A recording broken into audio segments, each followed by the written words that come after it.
Okay, hello and welcome.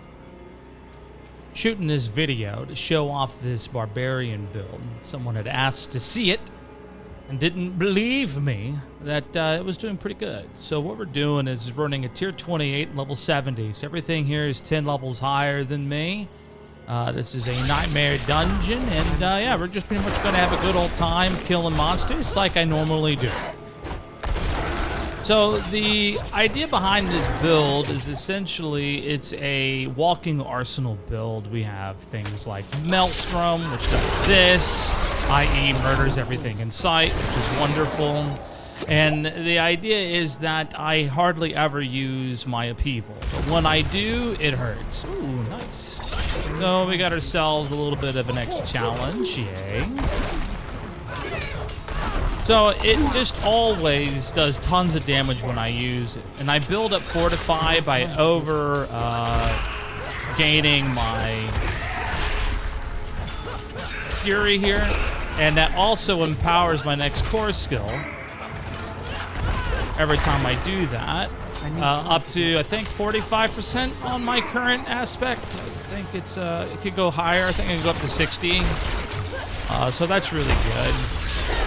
And then, of course, we're using Edge Master since we're never really popping into our Fury at all, which is really nice. So the idea is that I can reliably apply Vulnerable, as you guys see me doing here, using either one of my Weapon Master abilities, which is Death Blow and or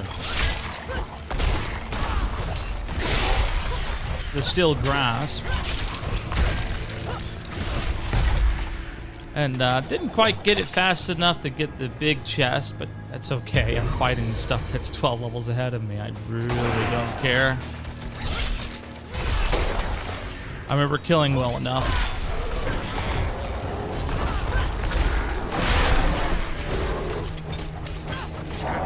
There we go. But yeah, that's basically the idea. I never really spend Fury. When I do, it matters.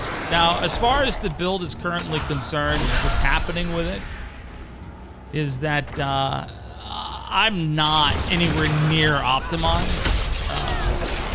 There's still a lot of gear for me left to get, so I would imagine that as I continue through the Paragon board and as I continue to optimize the build, not only will my kill speed go up in content like this, which, by the way, I'm already doing pretty good considering the level differentials here. This guy is a bit of a pain in the butt. Oh, he's dead. Never mind. But yeah, it's not going bad. I mean, you get these guys with the extra HP bars, but I could still kill them pretty good once I get them into injured territory, thanks to Death Blow.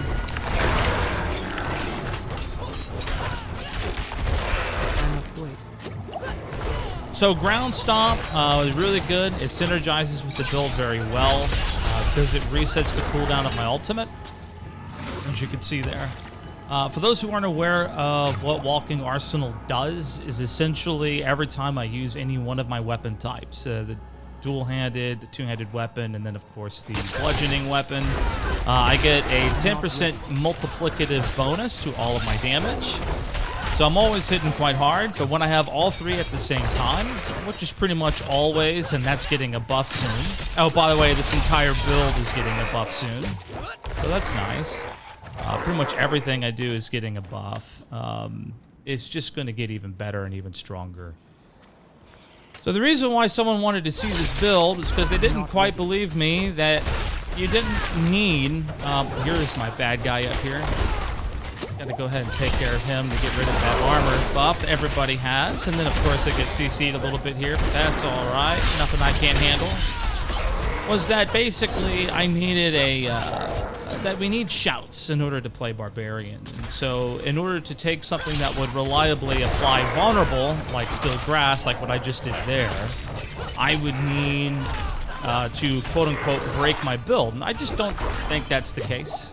This is actually working out pretty good considering the circumstances of what I've built here. And as you can see, things are just getting absolutely flattened. And I'm pretty much going through killing everything. Not really slowing down much at all. But yeah, I'll show off all the gear. It's, again, like I said, not even close to optimized. I still have a non-sacred amulet I picked up from World Tier 2. I'm not kidding, on the build. The Warhammer, though, is sick. That's disgusting. My hammer is really strong. Could still be better. Wouldn't mind having some vulnerable damage on it, but I'm getting over 200 points of strength on it between the strength modifier and the all stats. And then plus 72% damage to stunned, I think, which is actually scaling really good. I think you've noticed that when I've stunned things, they die just immediately, just like that. And that is precisely what I'm looking for. Ooh, suppressors. So you come in, grab everything up. Oh, and of course he moves out, and that piece of... All right, no problem. Well, even in less ideal situations, I'm going to get CC chained here, and we're good. All right. Anyways, so... Go ahead and just focus up here real quick, because they blew my iron maelstrom. That's all right. We got it up there, and you just see they fall, right? How wonderful that skill is. And this guy just needs to die. Did not like that encounter. I got CC'd in the middle of my maelstrom, which was a pain in the butt. So naturally, as you guys have probably already surmised, the weakness of this build is that I have nothing to trigger Unstoppable, which is actually fine, as you guys could see. Again, these guys are 12 levels ahead of me. I stayed alive just fine, and there's a couple things you could do to make that happen for you. Obviously, topaz on the armor. You're almost always affected by some form of CC, like always. Like even when these little flies come up and hit me, like that's all CC, right? And that's what we expect to have happen. Paragon point. Piece of candy. Hold up, y'all. Let's get a little stronger, yeah? All right, so that was just damage while berserking, which is always. So the steel grasp will berserk, so will the death blow. So I'm pretty much always berserking one way or another, just so long as I be sure to continue to rotate those two skills. And big damage. Check out those extra HP guys real fast. Boom, get them stunned. I should have done the upheaval there instead of the death blow. But even with poor play from time to time, build's holding up just fine. Can't expect me to be perfectly played throughout the whole time.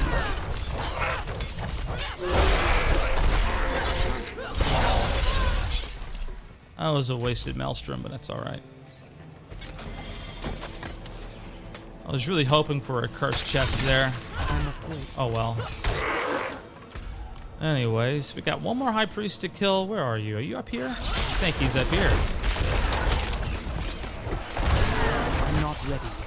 So that stun damage from my mace is really helping me along, which is fine. It's good gear, right? But that's one heck of a combo. Where's my guy? Oh, he's up there. All right, fine. In case you're curious what the consumable is that I used, it's a potent, because I figured someone might ask. It's a potent iron barb. Nothing too special, just 400 more armor. So that gets me up to about 7,000 armor, which is really, really good. I'm running a lot of damage reduction. I'm pretty sure you all can tell just by watching my gameplay. Things just don't hit me as hard as they probably should, considering the level differentials. And that's one of the reasons why I've had a hard time getting rid of my amulet. It just has so much damage resistance and armor built into it. It's hard for me to dump it. But it hasn't impacted my damage much at all. Damage is fine. So this is, yeah, it's going pretty good.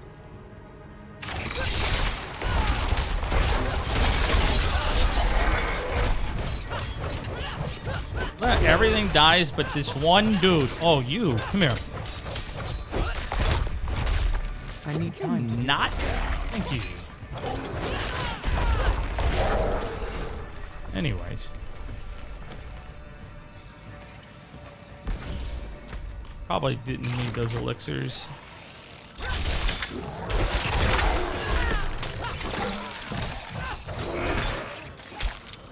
I'm not ready yet.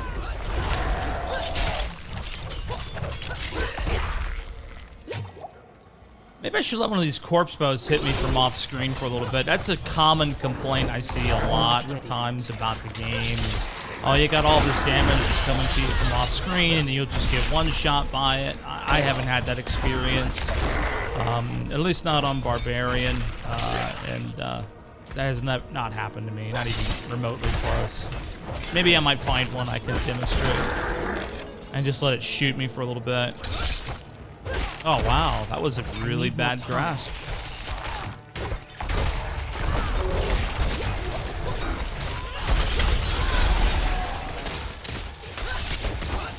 I'm not ready yet. All right, we got ourselves an elite shaman. It's the worst kind of elite. I don't like them. But we'll take him down pretty quick. Not bad. Pick up some legendary gear there. I'm asleep.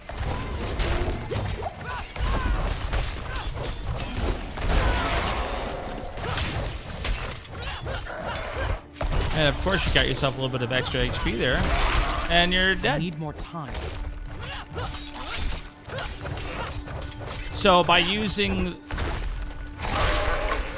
that still grass for the vulnerability, you guys probably noticed that after the Vaughn fell off, I got it right back up with upheaval, and that's thanks to exposed vulnerability. So anytime I use a weapon mastery skill, death blow or steel grasp, right? When I follow it up with a core skill, it'll also make them vulnerable. So steel grasp will make them vulnerable for, what is it? 3 seconds, and then after the 3 seconds expires, if they're still alive, then I'll go ahead and hit them with the core skill, and that'll finish him off. So it's not that big a deal. Just wanted to work up some fortify off that guy, and then come over here. Boom, they're all dead. Oh wait, hit me. Okay, yeah, come on, corpse bow. So yeah, again, I'm not really sure what people are complaining about getting killed from a corpse bow from so far away. That doesn't really happen. If it happens to you, I would recommend changing your build. Just a heads up. All right, what do we got? Oh, all right. Here we go, guys. Why not?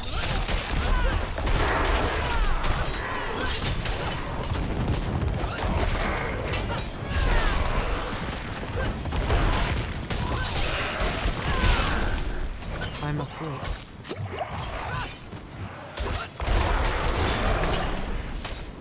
And get out of that mess.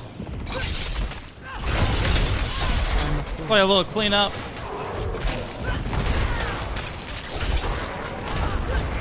I'm gonna get hit by some of that. No, I'm not. Haha. All right, we're good.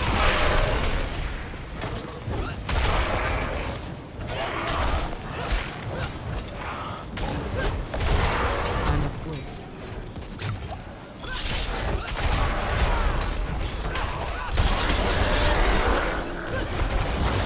All right, we got a big bad boy elite here. And we actually beat the challenge as well, so how about that? Oh, no, you don't. No, you don't. And now you're stunned. Get that little bit of vulnerability out there. Get it out there again with the upheaval.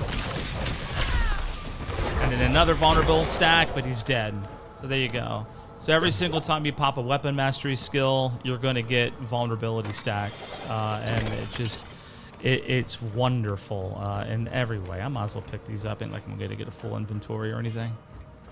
All right. Already at full health. Oh, nice. Full potions, too. All right. Still haven't found our frickin' priest, though. Let's go find him. So I would imagine on an optimized build, I could do this fairly quickly. I would run through this very fast. So I'm still using a couple sacred weapons, so I'm definitely not rocking the best of the best by any stretch of the imagination, which is exciting. There's also a few other things coming my way from the Paragon board, which is going to make the build just even sicker. So, like, one of the things is that whenever you use a weapon mastery skill, it reduces the cooldown of another. So I have 2 weapon mastery skills, so every single time I pop one, I'm basically going to go ahead and... wow, they were stunned forever. That was wonderful. Once I pop one of those weapon mastery skills, wow. Oh, he dodged, you piece of crap. Just. How dare you? I almost 2-shot that thing, man. He freaking teleported. I'm mad. Anyways, so you can reset the cooldown of Death Blow very easily. So you should pretty much always have Death Blow up if you're managing it correctly. Sometimes I don't, but that's typically when I'm fighting an elite. I just really want it dead. I'll throw on some extra damage. But yeah. No shouts on the build. Coming through pretty good. Pretty much just kill everything, just like that. And yeah, we're good. So I think right now we just have the boss to do, and that'll pretty much be the end of this dungeon. So with me explaining things and taking my time, doing both events, right, that we were encountering, we got it all done in about 16 minutes for the actual meat of the dungeon, and now we're fighting the boss. Not the fastest clear times in the world. Again, not an optimized build, nowhere near done. I don't have the uniques I want yet, and the uniques I do want are going to get a big buff, so even if I had them, it wouldn't be correct. But once those buffs come, we'll be doing just fine. And now that he's stunned, done. And that's it. That's the build. That's how it works. I'm currently working on a glyph I don't even have installed. Just to tell you how unoptimized I am. I have this glyph in, but I haven't been upgrading it because when this glyph comes in, I need it to have the larger radius. So let's take a look here at what it is that we've got going on. So again, nowhere near optimized. This helmet, though, perfect stats. If I could get an ancestral version of this helmet, I'm in business. That's exactly what I'm looking for. Would like a little bit more max life out of it, but that's about it. That's my only complaint. That's fantastic helmet. Chest piece. Picked this one up yesterday. This thing could not have dropped better. It pretty much had everything I wanted. Damage reduction while fortified, 5.4% total armor, 15.3% damage reduction from close enemies. That control impaired duration is huge. I was actually disappointed when they put that on the pants. Originally, I thought that was terrible. Anyways, I'm using it on the... I'd like to have it on the pants. I don't. That's right. This new pair of pants I picked up yesterday is also... doesn't have it, but it does have a max roll damage reduction from close enemies. So that's a big part of why this build is coming together so well. But remember, I mean, you could get gear like this on any build, so it doesn't really set me apart in any way. 4 ranks of upheaval, that's huge. I would have rather have had that overpowered damage be something else. Crit strike chance would have been really good for me. Damage to injured ain't helping me much either, but that 4 ranks of upheaval was just not something I could pass up. If I could switch out anything here, I would take crit strike chance because I have a ton of crit strike damage. And then I would probably get vulnerable damage or something like that. I think you get vulnerable on gloves. So yeah, that's pretty much what I would change here. The boots, max move speed, of course. But we're only rocking 3 fixes on this, which is kind of lame. Fortified generation, I don't need anymore. So that could definitely be replaced. And damage reduction while injured. That is a undervalued stat. And that's what saved me earlier in the dungeon when I was CC'd to hell and back again. I was within a centimeter of my life. That's when that damage reduction while injured popped in, and I just took no damage. It was wonderful. Being CC'd, of course, then added in all of the extra damage reductions and so on and so forth, so that was really nice. This thing is disgusting. I would have preferred to have had something like vulnerable or crit strike damage over core skill damage, but 42% is pretty meaty, and the max roll damage to stunned enemies is disgusting. This thing, I just picked it up earlier today, is nutty. Limitless Rage, that's a big one though. If we were to talk about limitless rage, that's pretty huge. So since I hardly ever use my core skill, all the damage that I'm doing, every time I swap weapons, every frenzy hit, right, any of that is generating fury. And as I generate fury, I just stack and stack and stack more and more damage, up to 45% multiplicative buff to my upheaval, which is already rank 9. It's disgusting. So this thing is just nutty, and it can get even nuttier, which is the exciting part about it. It's kind of hard to beat max roll damage 2 stats, especially with damage to stunned when I stun so consistently. But core skill damage, I probably would like to see vulnerable or crit strike damage to hit one of those other damage buckets. But all in all, this was it's pretty solid. I really just cannot. This thing is really good. 200 strength, over 200 strength on one piece of gear. That's massive. So yeah, that's pretty good. This is a unique that I'm using, and I'm excited about the physical damage change. I think they're switching it over to vulnerable damage. That's going to be massive. But the reason why this is so good for this build is because of that unique perk. Using this weapon deals 0.3% multiplicative increased damage per point of fury that you have. Well, I always have max fury. Always. I always have max fury. So I did the math on this. It's a 30% multiplicative damage increase. So the drain, you lose 2 fury every second. I don't even feel it. I don't even notice it. I don't even notice it. The fury loss that I'm experiencing, I don't see it. So it's like having a free 30% multiplicative buff on 2 skills, not 1, 2.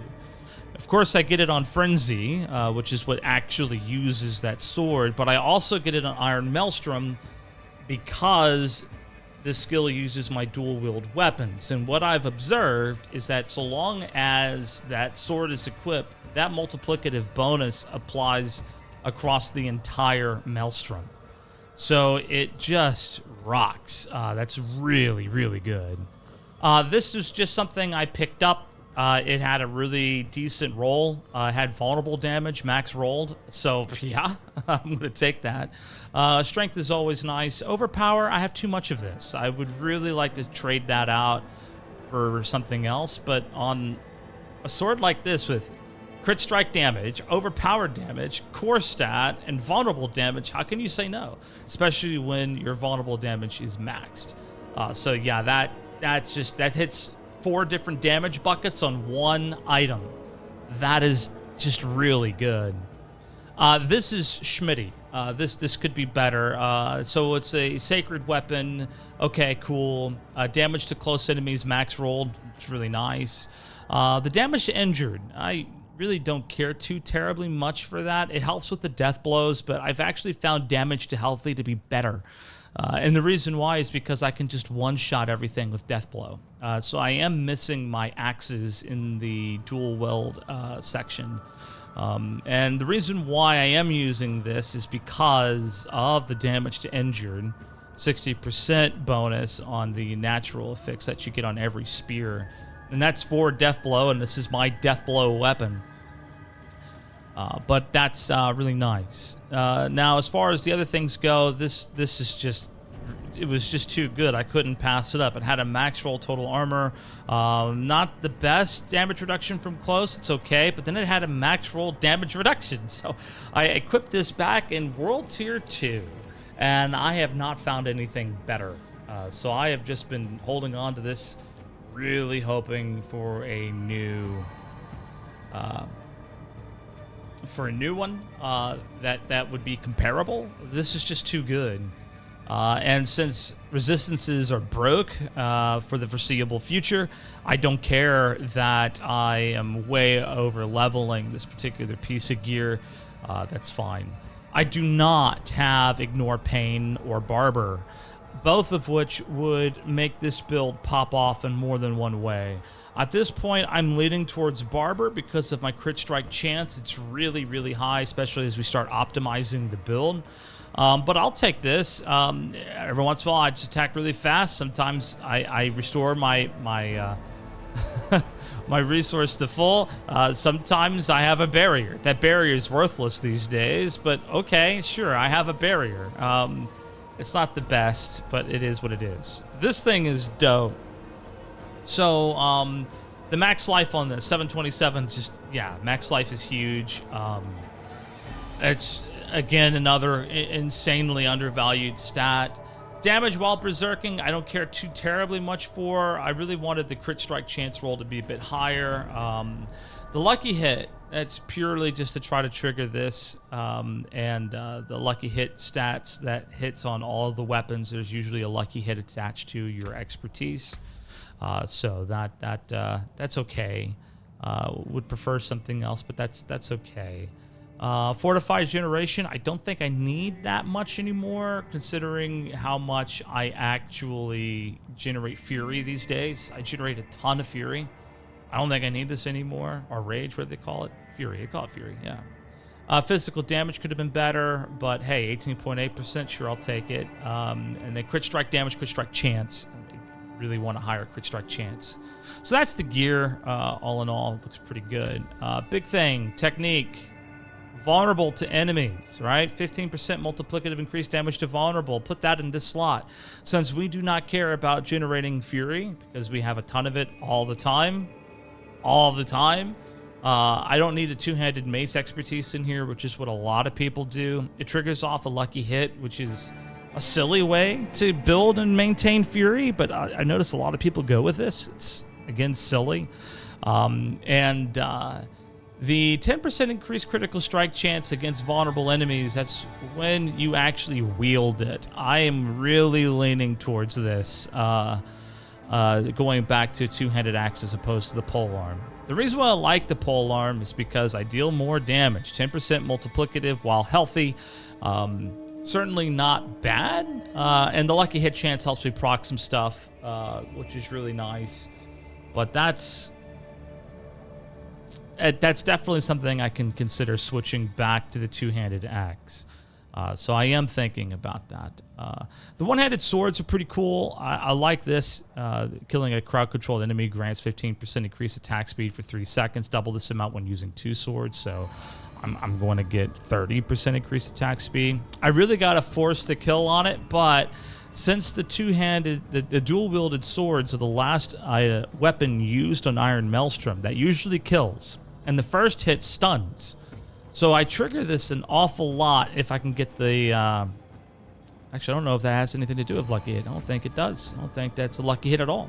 So yeah, I trigger that pretty frequently, which is really nice. I did play around with the idea of using one-handed axes because I could trigger the lucky hit crit strike a bit more reliably. It wasn't just kind of down to one skill.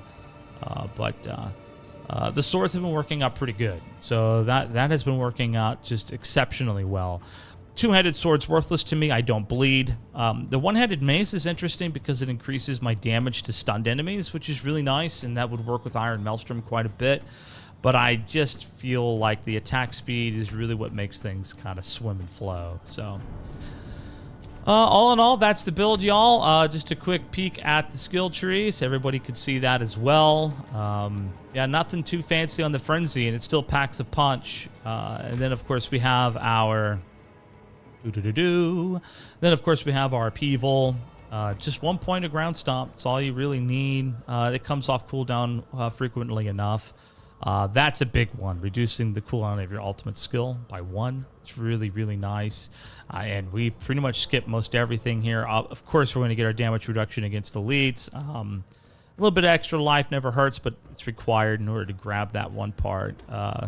Damage reduction while berserking. While berserking, fury generation is increased, so that's really nice. It scales very well with what fury generation I do need. Big things here. Like, this whole conversation was about applying vulnerability. That's why I decided to make the video. Steel Grasp, 3 seconds vulnerable. And then we have Exposed Vulnerability after you use a Weapon Master skill. So that could be Death Blow, that could be Steel Grasp. You can then use a core skill and it'll make them vulnerable for 3 seconds. Just buff the crap out of Death Blow. My Death Blows are weak right now because my Spear really needs an upgrade. But once I get that upgraded, Death Blow should be back to the way it was a long time ago when I first got that Spear. I was just one-shotting everything. It was wonderful. I did take a weird point here into heavy-handed just to grab an extra 5% multiplicative increased strike damage with my two-handed weapon. So that's Upheaval, and that would be Death Blow. I'm tempted to... Oh, I don't even have the Swiftness. Okay, good. So I didn't even use that. So yeah, I used to have an extra point, and I used to put it on Swiftness, and I said, no, let's put it here. I like that extra point here much better. Iron Maelstrom, just an amazing ability. I don't know why people don't take it more frequently. It procs your Walking Arsenal.